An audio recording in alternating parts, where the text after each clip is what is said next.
Selamat malam, sobat setia pendengar Krida Radio. Oke, ready mas ya? Ready. Oke, selamat malam, sobat setia pendengar Krida Radio Indonesia Hits and News Station. Telah terhubung bersama kita ada Mr. Ayik Heriansa, seorang mantan anggota Hizbut Tahrir Indonesia yang sudah kita ketahui bersama Hizbut Tahrir Indonesia ini adalah organisasi terlarang. Gitu ya Mas? Ya, betul. Oke, yang sudah dibubarkan oleh pemerintah. Apa kabarnya Mas Aye? Baik, Mas. Oke, seiring berjalannya Mas Aye bersama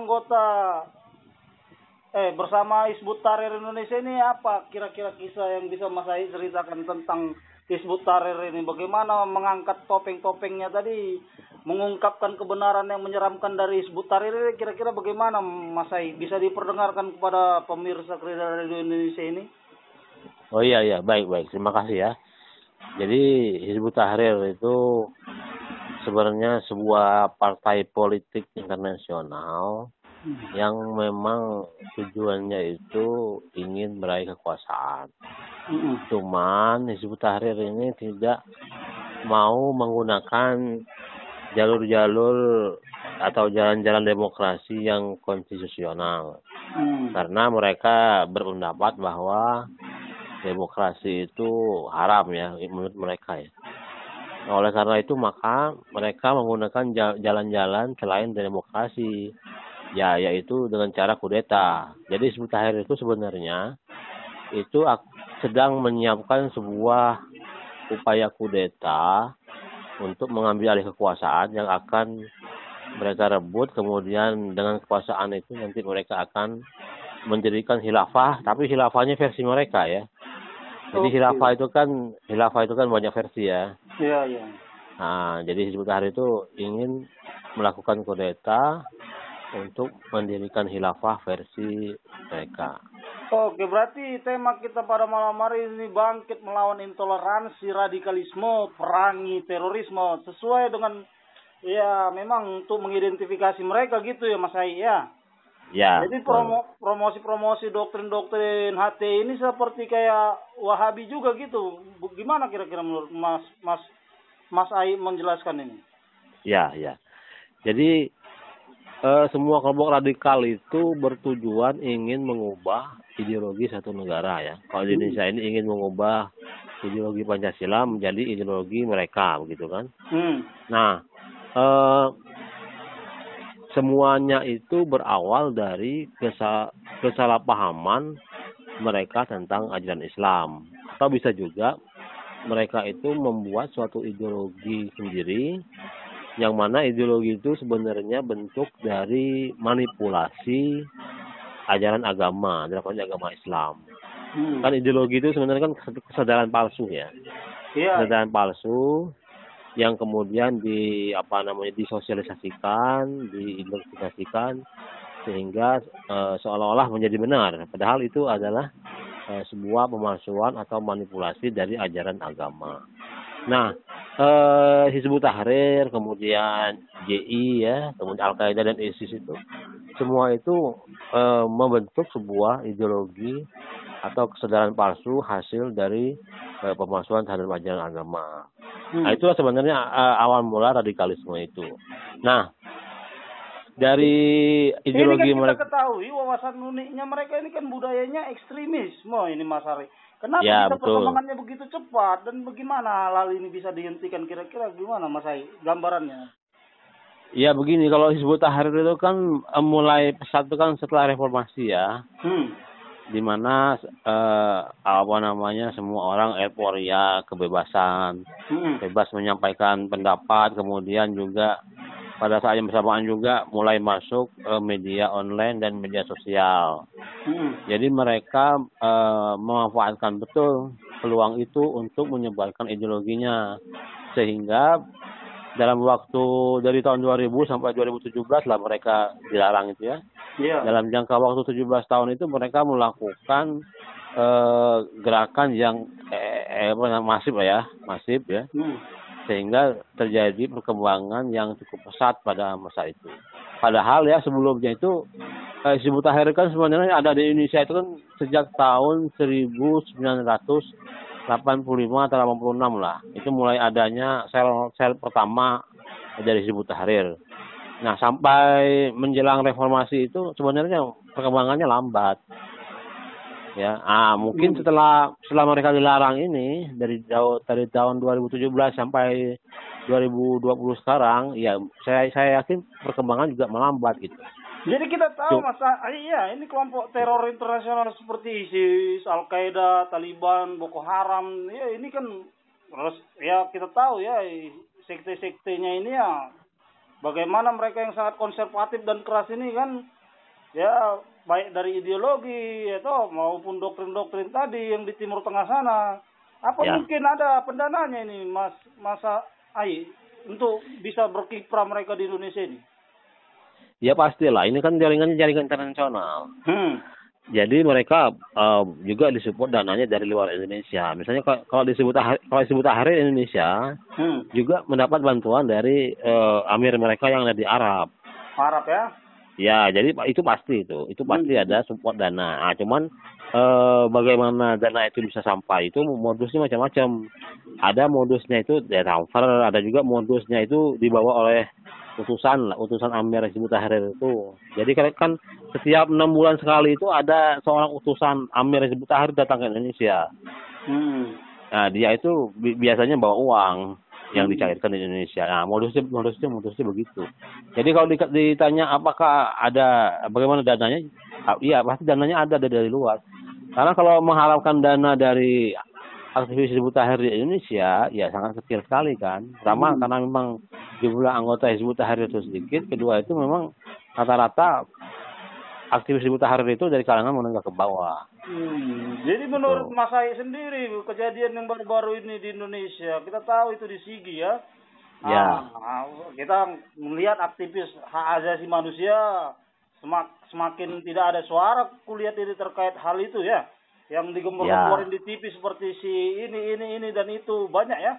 Tapi diam aja mereka melihat kekejaman yang terjadi di Indonesia ini. Apa maksudnya ini, Mas Ai? Apa mereka memang sudah terorganisir untuk memang membuat kekacauan di Indonesia? Bagaimana menurut Mas Ai menggambarkan perspektif ini? Ya, jadi begini. Soalan terorisme di Indonesia, khususnya di Poso itu kan pelik ya, artinya banyak pihak yang berkepentingan. Ya, yang pertama kali yang jelas berkepentingan itu adalah pihak teroris ISIS sendiri, karena mereka ingin menjadikan Poso itu sebagai wilayah mereka. Itu yang pertama. Yang kedua itu dari pihak asing juga punya kepentingan, bagaimana supaya kerusuhan-kerusuhan itu terus terjadi dan bisa mengganggu stabilitas masyarakat di sana, sampai mengganggu stabilitas kawasan di sana. Gitu kan. Nah, terorisme ini kan sebenarnya kan termasuk extraordinary crime kan, jadi kriminalitas yang luar biasa ya, luar biasa. Nah, sehingga dari pihak aktivis HAM pun mungkin mereka menganggap terorisme itu boleh-boleh saja dibasmi, karena mereka juga kan mengganggu hak atau HAM orang lain gitu kan. Itu sisi lain. Sisi lainnya mereka memang kalau yang bersifat internasional, maka mereka memang kalau kita pakai teori konspirasi ya, bahwa orang-orang di luar Indonesia juga ingin bagaimana supaya kawasan timur Indonesia itu tidak stabil kan. Ini kaitannya juga dengan Papua kan, kaitannya dengan FPI dan lain-lain. Jadi ini saya lihat ada saling keterkaitan. Tapi intinya adalah bagaimana supaya tercipta suasana yang tidak kondusif dan tidak stabil ya. Jadi dari semua kasus itu. Mas Ai ini beberapa catatan konspirasi Amerika sama Arab Saudi ini yang mengizinkan masuk dan kebebasan Arab Saudi, misalnya versi Islamnya yang sempit, puritan dan intoleran ini kan kita tahu ya dipraktekkan di Indonesia ya. Nah, ya betul. Jadi untuk memberikan dukungan keuangan mereka mungkin logistik rahasia kepada HTI mungkin gitu Mas Ai.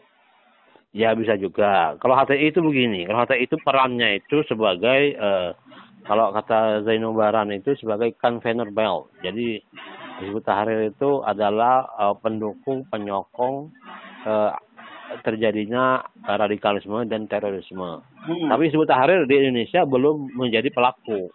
Beda dengan di Arab ya. Kalau di Arab itu kan Hizbut Tahrir sudah waktu perang di Suriah itu sudah menjadi aktor dari terorisme, yaitu mereka mendukung milisi teror di sana, terutama Jabhat Nusrah, dan juga Hizbut Tahrir di Arab itu, di Suriah khususnya itu juga membentuk milisi-milisi waktu perang sipil. Nah, itu yang di Arab ya. Sedangkan di Indonesia itu mereka belum ke situ. Tapi perkiraan saya, prediksi saya, kalau situasinya memang chaos ya, bisa jadi Hizbut Tahrir juga akan membuat milisi. Nah, cuman sampai saat ini Hizbut Tahrir masih berperan sebagai conveyor belt itu, sebagai pendukung, penyokong, pembentuk situasi sehingga kelompok-kelompok radikal itu berubah menjadi teroris, dan teroris itu menjadi makin berani dan eksis karena dukungan narasi dari HTI. Gitu. Berarti rangkaiannya begitu ya, analisis Mas Ari ya. Metode perekrutan teroris ini juga kan Mas Ari sudah identifikasi ya, sudah buat buku juga ya, bagaimana nuansa-nuansa mereka melakukan perekrutan ya kan. Melakukan ini. Intinya gimana kira-kira pandangan Mas Ai untuk mau menghentikan, kira-kira ada gambaran kah? Bagaimana supaya mereka itu yang menipu, mengeksploitasi anggota-anggota yang nggak paham itu ya? Kan kita tahu di Indonesia sendiri Mas Ai. Juga memang pendidikan itu juga sangat penting ya Mas Ai ya. Mencegah ya perekrutan di masa depan tadi ya. Nah, kita tahu juga ya Indonesia ini profesor juga bisa kena hoa ya. Nah, jadi kira-kira bagaimana menurut Mas Ai yang lebih signifikan dalam pandangan Mas Ai sendiri untuk menghentikan aksi-aksi radikalisme, intoleransi dan terorisme di Indonesia? Ya, jadi yang saya lihat sebenarnya media penyebaran ajaran dan perekrutan HTI itu sekarang itu media sosial. Jadi seharusnya kalau menurut saya pemerintah itu bersikap tegas seperti pemerintah dulu tegas terhadap ISIS. Jadi semua akun-akun yang terindikasi HTI langsung aja di take down gitu. Itu kan dulu dilakukan oleh pemerintah terhadap ISIS. Nah sebenarnya kalau secara real di lapangan ya, sebenarnya HTI itu kan orangnya sedikit dan dia susah merekrut orang. Kalau secara langsung ya. Makanya mereka mengandalkan media sosial dan media online itu. Nah, kalau menurut saya, seharusnya pemerintah melalui Kominfo itu langsung aja tegas, diblokir, di take down. Kalau perlu orangnya menjadi adminnya itu langsung aja dijerat pasal. Seharusnya begitu. Jadi, kalau menurut saya itu yang cara efektif. Jadi jalur-jalur atau sarana-sarana mereka untuk menyebarkan ideologi dan merekrut melalui media sosial itu harus diputus, harus diblokir, di take down gitu. Iya, propagandanya itu sangat jelas ya Mas ya, perekrutan metode-metode mereka ya, mengidentifikasi orang-orang tadi, mereka paham gitu loh ya, mengeksploitasi anggota-anggota baru yang memang kurang gitu loh pemahamannya terkait tindakan terorisme ya. Bagaimana remaja-remaja tadi, kita tahu ya remaja ini bisa risikonya tinggi menjadi radikal gitu loh Mas Ai ya. Oh iya betul. Jadi karena belum paham mereka sedikit pun terkait bagaimana radikalisasi ini, gitu. Bagaimana individu-individu remaja tadi rentan secara selektif ya. Kira-kira bagaimana menurut Mas Ai ya untuk kontra ekstremisme ini sendiri yang memang harus masif digaungkan pemerintah? Bagaimana kira-kira apa ada gambaran Mas? Ya gini. Jadi terkait dengan perekrutan di kalangan remaja ini kan usia sekolah ya, pelajar SMP, SMA dan mahasiswa tingkat pertama lah ya. Iya. Nah, seharusnya kalau modus dari HTI itu mereka biasanya menguasai rohis atau OSIS di sebuah sekolah ya. Ini terkait dengan pembina rohis atau OSISnya itu. Jadi kalau pembina OSIS atau rohisnya itu terpapar oleh paham radikal, maka kemungkinan besar juga dia akan memanfaatkan rohis atau OSISnya untuk menyebarkan atau merekrut kader-kader radikal begitu kan. Bukan organisasi OSISnya aja Mas Ai. Kadang-kadang kita tahu sendiri berita-berita ini kan kita mengidentifikasi juga guru-guru ya. Itu dalam membuat begini.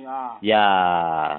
Jadi ya dalam hal ini kepala sekolah ya khususnya itu harus menunjuk pembina OSIS itu yang benar-benar nasionalis, bukan orang-orang yang terpapar oleh paham radikal.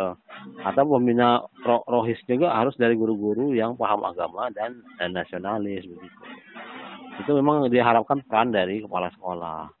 Jadi Mas Ai melihat ISIS yang sudah ya memang kehilangan wilayah mereka ya di Suriah, Irak, ya kan mundur mereka ke negara-negara gagal seperti Yaman, Libya, Afghanistan, ya kan bagaimana upaya-upaya ISIS menyebar ke negara-negara seperti Indonesia kita tahu sendiri Mas Ai ya. Setelah meskipun mereka gagal menguasai Suriah dan Irak ya kan pada paruh kedua tahun 2018 kemarin ya. Nah, kita tahu organisasi itu sampai sekarang kita lihat ya. Nah, kejadian-kejadian yang di Indonesia sendiri, nah, kita kan mengikuti lebih lanjut ini perkembangannya Mas Ai ya. Ini organisasi politik ekstrim ini mengatasnamakan Islam dengan ini. Kira-kira apa pendapat Mas Ai terkait istilah-istilah jihadi itu, jihad yang didengung-dengungkan? Ya, ada juga di musola itu diganti ayalah salat, diganti ayalah jihad. Bagaimana menurut Mas Ai ini? Ya, itu kan salah satu bentuk propaganda mereka, kan? Itu satu bentuk propaganda mereka. Yang namanya propaganda itu kan sebenarnya suatu kesalahan atau suatu hoax yang diulang-ulang. Tipu daya lah ya. Ya, maka itu sebenarnya propaganda itu. Nah, seharusnya kita harus meluruskan ya bahwa itu tidak boleh, bahwa itu adalah salah. Nah, sebenarnya pertarungannya kan kita agak susah karena negara kita ini terlalu bebas. Jadi termasuk orang itu bebas untuk menghancurkan negaranya sendiri gitu. Jadi repot juga. Seharusnya pemerintah itu harus tegas hal demikian itu harus sigap, harus ada tindakan gitu, bukan hanya ucapan ya kalau hal demikian ya. Nah, terkait dengan ISIS itu pasti ISIS akan mencari daerah baru ya sebagai basis kegiatan mereka. Poso misalnya, Poso itu kan mereka motivasinya mereka pertahankan. Tapi menurut pikiran saya juga di Indonesia ini akan ada daerah lain selain Poso yang akan jadikan basis mereka. Kemungkinan itu bisa Papua, bisa Aceh dan lain-lain itu. Oke. Artinya para orang-orang ISIS itu tetap akan mencari daerah atau daerah-daerah perang baru ya, medan-medan jihad baru lah. Ya, nah ini yang harus kita waspadai sebenarnya. Oke. Jadi pemerintah ini harus tegas ya Mas Ai ya. Iya, pemerintah harus tegas. Ya, pemerintah jangan. Jadi penegakan hukumnya itu jangan penegakan hukum kayak robot gitu. Kayak robot itu artinya tidak menggunakan intuisi gitu. Artinya begini. Jadi ketika ada gejala-gejala pelanggaran hukum yang sifatnya mengancam keamanan negara, itu tidak perlu terlalu formalitas, langsung aja ditindak dulu gitu kan. Jangan kayak robot gitu. Kalau menurut saya begitu, karena begini, setiap ancaman terhadap ideologi dan eksistensi sebuah negara itu sudah pelanggaran hukum, tidak perlu dibuktikan secara detail. Itu sudah pelanggaran hukum. Itu nggak usah nunggu pelaporan, nggak usah nunggu bukti-bukti yang banyak. Dengan ucapan atau perbuatan yang mengarah kepada ancaman terhadap ideologi dan keamanan negara, maka itu adalah sebuah pelanggaran hukum yang harus ditindak. Oke. Jadi kalau pemerintahnya nggak tegas ya begini terus, di mana orang menggunakan kebebasannya untuk menghancurkan negaranya sendiri, kan aneh kan? Iya. Jadi kayak di pemerintahan ini sendiri juga saya jadi bingung juga Mas ya. Untuk di pemerintahan sendiri kita melihat juga mereka kadang-kadang ada yang pro, ada yang begini. Kita kan bisa definisikan itu orang-orang itu siapa-siapa aja ya. Ya, betul. Jadi yang berafiliasi sama ini kan kita paham organisasi teroris ini. Itu bagaimana si Taliban, bagaimana si Al-Qaeda, bagaimana Al-Shahab, ISIS dan organisasi kriminal terkait itu ya. Ya banyak artikel jurnal saya yang saya tulis di dokumentasi saya juga penelitian saya pribadi Mas ya. Sering juga saya kirim di grup-grup ya. Ya pemerintah juga paham itu pola-polanya mereka bagaimana itu kelompok ekstremis itu tadi ya. Kayak seperti ISIS tadi itu ya bagaimana kita memprediksi atau mencegahnya itu kan harus mesti paham dong pemerintah ya. Mereka juga metodologinya tidak main ya bingung juga kita gimana menganalisis ini ya. Iya, Jadi, betul. jadi kira-kira menurut Mas Ai, ini kan ada terkait, ya ini itu untuk mengasih pemahaman ya kepada anak-anak muda tadi lah ya Mas Ai ya. Ya. Ya kaum milenial ini kan tujuannya ini mungkin ke sana ini Mas Ai ya. Ya. Membatasi korespondensi orang-orang milenial tadi bagaimana kira-kira Mas Ai biar supaya ini memungkinkan agar perekrutan ISIS tadi bisa dicegah gitu loh Mas Ai. Iya. Ya, kita harus melakukan ya pertama ya kontra narasi ya. Kontra narasi dengan cara kita memperbanyak dan sebanyak-banyaknya mengisi konten-konten yang sifatnya moderat di media-media sosial dengan semua platformnya ya. Juga dengan semua jenisnya ya. Artinya bagaimana supaya moderasi beragama ini menjadi arus utama di media sosial. Ya, jadi sehingga ketika anak-anak milenial itu membuka media sosial, yang langsung kebaca itu narasi-narasi yang moderat. Cuman memang ini saya lihat gimana ya, dari pihak yang moderat itu masih sedikit yang mau menulis di media sosial, karena memang karakter media sosial itu kan gimana ya, karakternya itu cepat ya, jadi cepat up to date, kemudian isunya itu cepat berganti gitu kan, jadi memang cukup lelah gitu untuk mengawal isu-isu yang ada di media sosial. Itu yang pertama. Yang kedua itu memang di media sosial itu kita tidak komersil gitu kan. Jadi kita kalau nulis itu tidak dapat uang. Beda dengan kalau kita nulis di koran atau bikin jurnal atau buku gitu kan.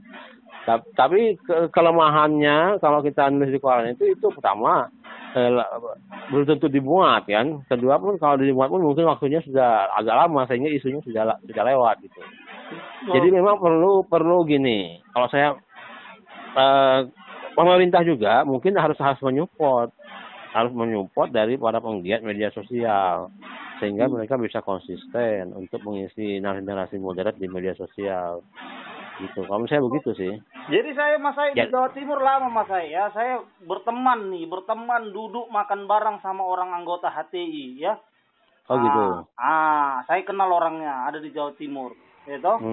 Jadi saya paham benar. Ini saya duduk bareng sama mereka. Saya paham makanya saya teliti gitu loh Mas Ai. Iya. Kecenderungan orang-orang ini tadi bagaimana ya. Semuanya pola-polanya jelas saya tahu ya. Bagaimana orang-orang ini. Kira-kira Mas Ai itu kan pernah ikut gabung. Bagaimana bisa berubah Mas Ai? Ya kan gini. Jadi kan yang seperti yang saya sampaikan tadi bahwa ideologi itu kan manipulasi dari sebuah agama. Jadi ketika saya menemukan pemahaman agama yang benar, yang tidak dimanipulatif, jadi saya tahu bahwa Hizbut Tahrir itu sebenarnya membawa sebuah ajaran yang palsu, yang manipulasi. Sehingga saya sebagai orang yang beragama tidak mau beragama dengan agama yang palsu begitu. Itu panjang lah ceritanya. Panjang lah, itu mah dinamika intelektual saya, panjang, dan sebagian sudah saya tulis di buku saya itu ya. Jadi gini Mas Ai, yang saya temenin itu Mas Ai, kenapa saya bilang perekrutannya identik dengan anak remaja ya? Karena saya tahu sendiri, itu saya lihat, saya duduk bareng gitu loh. Saya nyamar juga untuk pro kepada mereka gitu loh. Seakan-akan saya supaya ini ya, biar saya tahu benar gitu loh. Bagaimana mereka, pola-pola mereka, ya komunikasi mereka ya. Jadi saya tahu benar gitu loh Mas Ai. Ekstremisme tadi itu bagaimana mereka mainkan di pola-pola media sosial tadi. Kelompok-kelompok cyber army itu juga. Itu saya tahu benar itu. Jadi sebelum Pilpres ini jauh saya sudah telah itu semua. Jadi saya tahu benar bagaimana mereka bermain gitu loh Mas Ai. Tapi terkadang saya kasih tahu juga, kadang banyak orang yang tidak mau tahu gitu loh ya. Inilah autis ini tadi ya. Ini pola-pola pemerintahan yang seperti ini yang membingungkan gitu loh ya. betul. Iya, kita ini membingungkan, kita bicara pikiran toh, ya toh? Iya, betul. Pikiran hidup kita di Indonesia ini sudah dihancurkan kok, bicara kita banyak, ya kan? Iya, betul. Iya, ini namanya bincang khusus Mas Sai, nggak terlalu formal lah ya, biasa Iya, aja iya, iya. kita sharing-sharing ya, tukar Iya, iya. pendapat ya nak.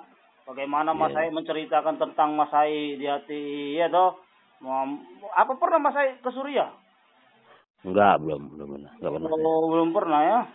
Iya. Oke, jadi kira-kira Mas Sai yang terakhir lah Mas Sai untuk keberhasilan mereka di online ini yang memang kita tahu ya mereka merekrut orang-orang itu dari situ juga ada yang enggak dari media sosial juga ya mungkin saling kenal ini ya komunikasi ya kan Iya, betul. ya mereka mengidentifikasi mengiming-imingi ini itu ya kan Betul. kita paham Sekarang ya, modusnya banyak sekarang. nah Modus untuk merekrutnya sekarang beraneka ragam ya.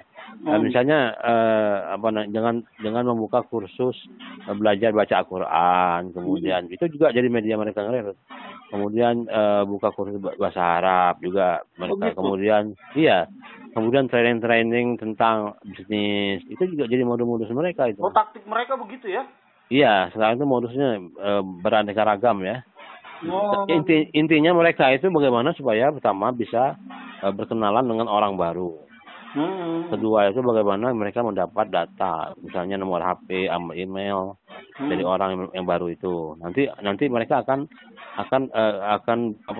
melakukan komunikasi yang intensif dengan orang-orang itu sampai kemudian direkrut gitu. Tapi modusnya tidak mesti pengajian. Modusnya bisa pelatihan bisnis, bisa macam-macam modusnya itu.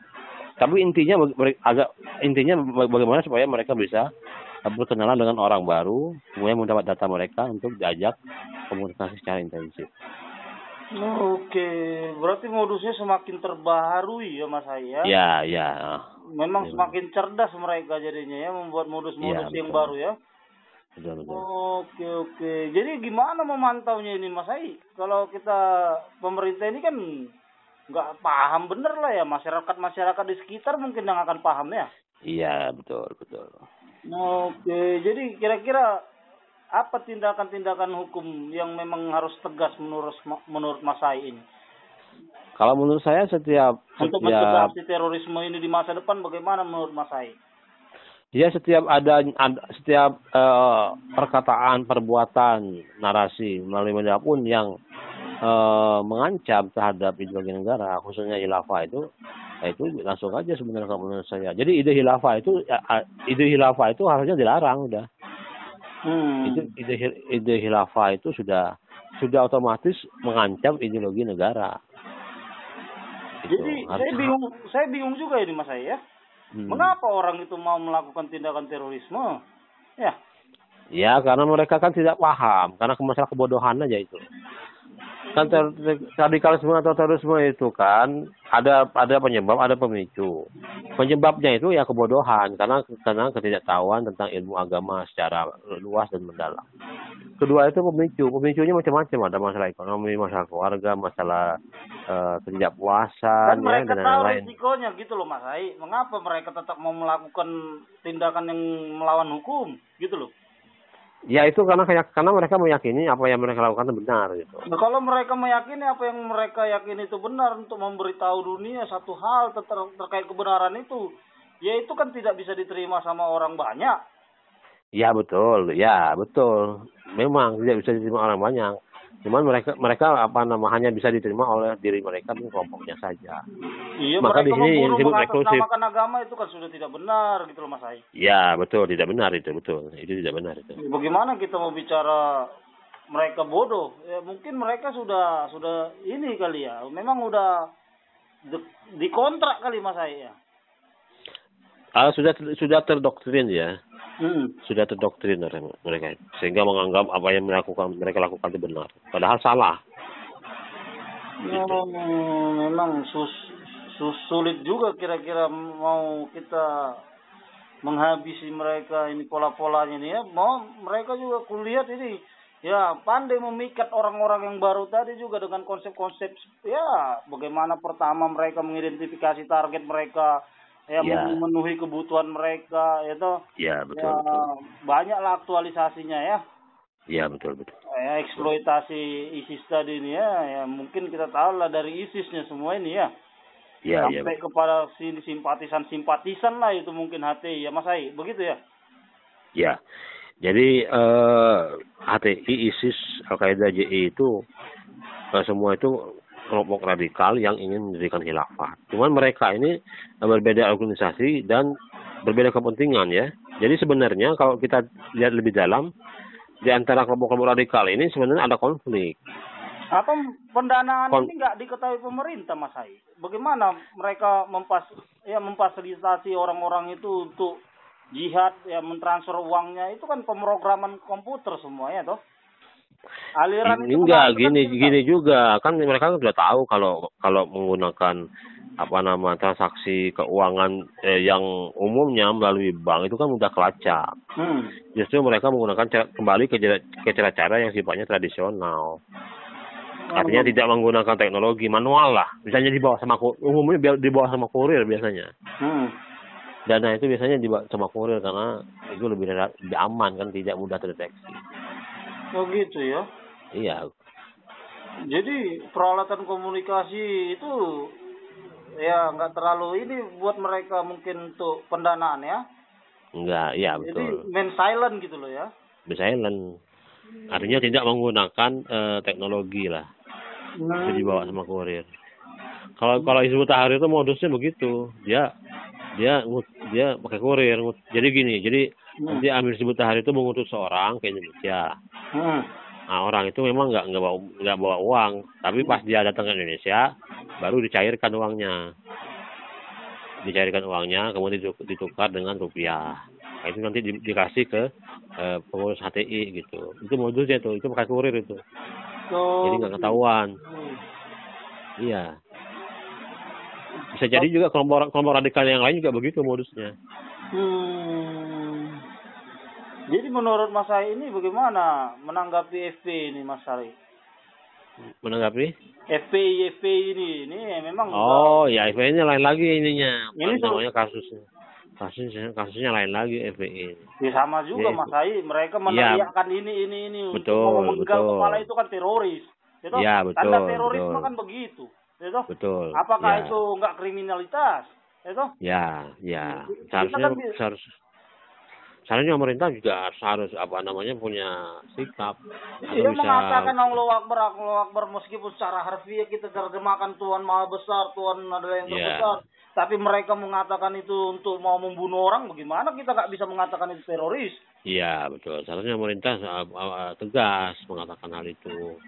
Ya kan ini kan sudah diprofil kan sebenarnya. Tapi kenapa pemerintah ini kan kita menjadi bertanya-tanya gitu loh Mas Hai. Apa mereka tidak warga negara yang taat hukum juga? Pemerintah ini tidak mengerti hukum gitu? Iya betul. Loh, iya kita mau mengembangkan informasi semua juga ya proporsionalnya bagaimana kita kan bisa menggambarkan gitu loh kan bahwasanya ini ya kan. Iya betul. Bagaimana itu? Saya juga bingung juga dengan pemerintah ini. Nggak ada sikapnya gitu. Loh iya, kalau mereka bicara itu kan kita viral bisa lihat semua gitu loh. Iya. Mereka sudah berbuat mengatakan ini mendoakan ini yang buruk terhadap orang, bagaimana kita bicara muslim begitu? Betul. Iya enggak? Betul. Bagaimana kita mau bicara muslim kalau kita mendoakan orang jelek? Ya kan? Iya betul. Lah ini maksudnya apa gitu loh? Ya enggak? Iya. Nah, nanti tiba-tiba ada pelaku bom bunuh diri sana, ya kan? Iya. Jadi bagaimana kita mau bicara yang lain-lainnya lagi sementara ini belum dihabisin, ya enggak? Iya betul. Itu lebih fatal lagi karena dia lokasinya di ibu kota negara. Iya. Ya kan? Kalau mereka melakukan suatu aksi-aksi sifatnya teroris, itu sangat berbahaya itu. Dibandingkan dengan di Poso. Kalau Poso kan dia di hutan, di bukit, di gunung kan. Kita mau membangun masyarakat muslim yang baik, mempertahankan Islam ini dengan kekuatan yang bagaimana ya diakui dunia yang memang ya yang baik lah ya, yang muslim yang indah lah ya.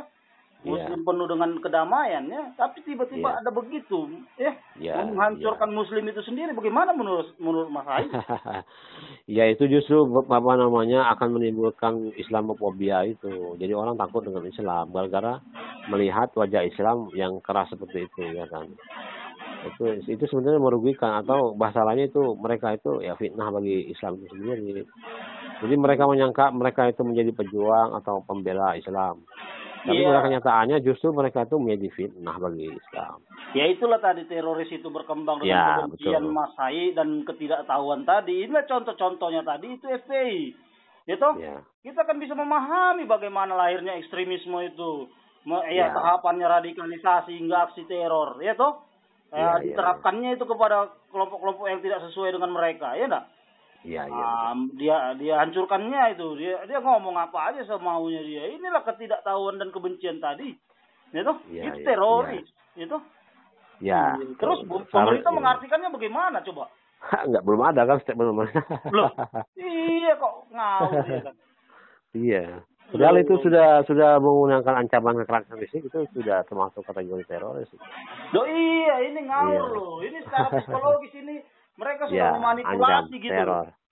Manipulasi dengan mengubah ajakan sholat tadi, ya. Iya, betul. Ini manipulasi psikologis seperti yang Mas Hai bilang tadi. Betul. Ya toh, mereka membangkitkan amarah dengan cara-cara jihad dengan menggantikan tadi ayat sholat itu ya. Iya. Mereka mengajari itu kepada orang-orang yang di sekitar mereka. Untuk apa itu? Untuk bom bunuh diri itu nanti ya. Iya. Orang gila ini membajak agama, ya enggak? Betul. Lah iya, ini pembajakan loh Mas Hai. Ya, pembajakan juga penistaan ini. Loh iya, semua di sini nyampur. Terus bagaimana kita mau ngomong ini baik apa segala macam? Apa kita bodoh? Iya. Hah?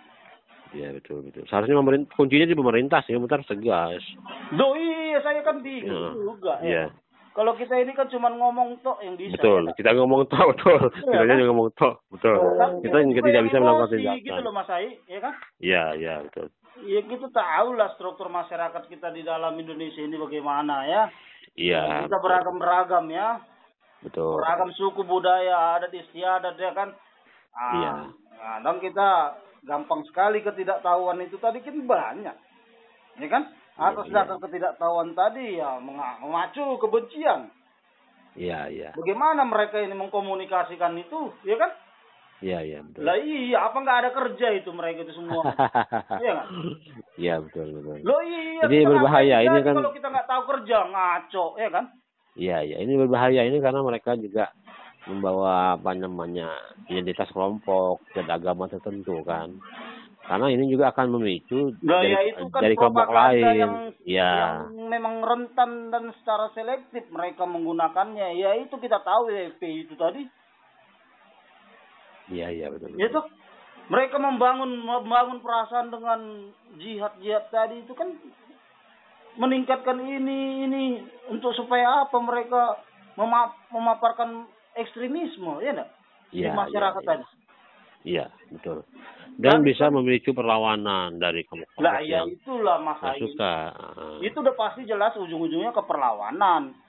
Iya. Dan pasti ujung-ujungnya memang ya itu kehancuran. Ya toh? Ya, ini yang dikhawatirkan. Itu mereka nggak sadar itu. Mereka istilahnya egois, hanya mementingkan pandangan kelompok mereka tanpa mau peduli terhadap akibat dari perbuatan mereka yang bisa berdampak secara lebih luas bagi. Apa tidak dianalisis secara mendalam ini bagaimana di pemerintahan sendiri, siapa yang membackup mereka juga di dalam, ya enggak? Iya, betul. Loh ya pasti ada dong. Iya, betul. Loh pasti ada. Ya kan untuk melindungi mereka ini di dalam ini ada ini. Ya mereka kan biar kuat jaringan mereka untuk meributi di Jakarta ini kan ya pasti harus ada dong Mas Hai, ya enggak? Iya, betul. Ya mereka supaya dianggap pejuang ini mujahidin tadi ya. Iya. Itulah mujahidin Indonesia Timur di Poso itu udah jelas-jelas. Ya itu lagi jelas di Jakarta ini. Tetapi kenapa tidak ada tindakan gitu loh? Iya, itu anehnya ya. Loh iya kan kita bingung Mas Hai. Bingung betul. Bagaimana kita mau bicara mencegah tindakan terorisme, bangkit melawan intoleransi, radikalisme, perangi terorisme? sementara di depan mata kita cuma Iya. ada diam. Hah? Diam aja, betul. Kita belum bicara lagi bagaimana ya ini remaja-remaja tadi ya. Ini sudah banyak. Oke lah Mas Ai ya. Ya, ya. Mungkin cukup itulah dulu. Mungkin Oke, terlalu makasih, panjang makasih. juga nanti kita bicara. Ya, ya. Pemerintah juga Makasih. bingung ya kan. betul. Jadi apa kira-kira motivasi Mas Ai ini untuk generasi muda penerus bangsa? Jadi saya berharap bahwa kita kembali ke ideologi negara kita Pancasila. Itu ideologi itu sudah sangat agamis ya. Jadi dengan mengamalkan ideologi Pancasila itu kita akan menjadi seorang penganut agama yang baik, atau sebaliknya dengan mengamalkan agama kita akan menjadi seorang Pancasilais yang baik. Artinya tidak ada masalah antara Pancasila dan agama ya. Nah, oleh karena itu maka kita karena Pancasila ini adalah konsensus bersama, maka kita harus menjaga dan memeliharanya. Jadi itulah yang menjadi ikatan dari eksistensi negara kita, yaitu Indonesia. Saya pikir kita harus kembali ke ideologi negara kita ya, yaitu Pancasila ini ya, untuk melawan radikalisme dan terorisme. Oke, terima kasih Mas Ai atas waktunya. Iya, sama-sama. Terima kasih kepada para pendengar Krida Radio yang 720 orang ini udah menunggu ya dari tadi perbincangan khusus ini. Oke, Iya, Mas iya. Ai dimanapun berada, salam sukses selalu. Iya. Semoga Salam sukses. ilmu pengetahuan yang Mas Ai dapatkan dari ya mungkin dari sini bisa ya mencerahkan lah Mas Ai ya pada Ya, anak muda penerus bangsa ini supaya tidak terkontaminasi dengan ajakan-ajakan yang melanggar hukum, baik ya ekstremisme, terorisme, radikalisme, intoleransi dan sebagainya. Oke, terima kasih Mas Ai atas waktunya. Sama-sama. Salam hormat kami dari Ruang Krida Radio Indonesia Hits and News Station. Terima kasih Mas Ai. Sama-sama. Oke, saudaraku, sudah kita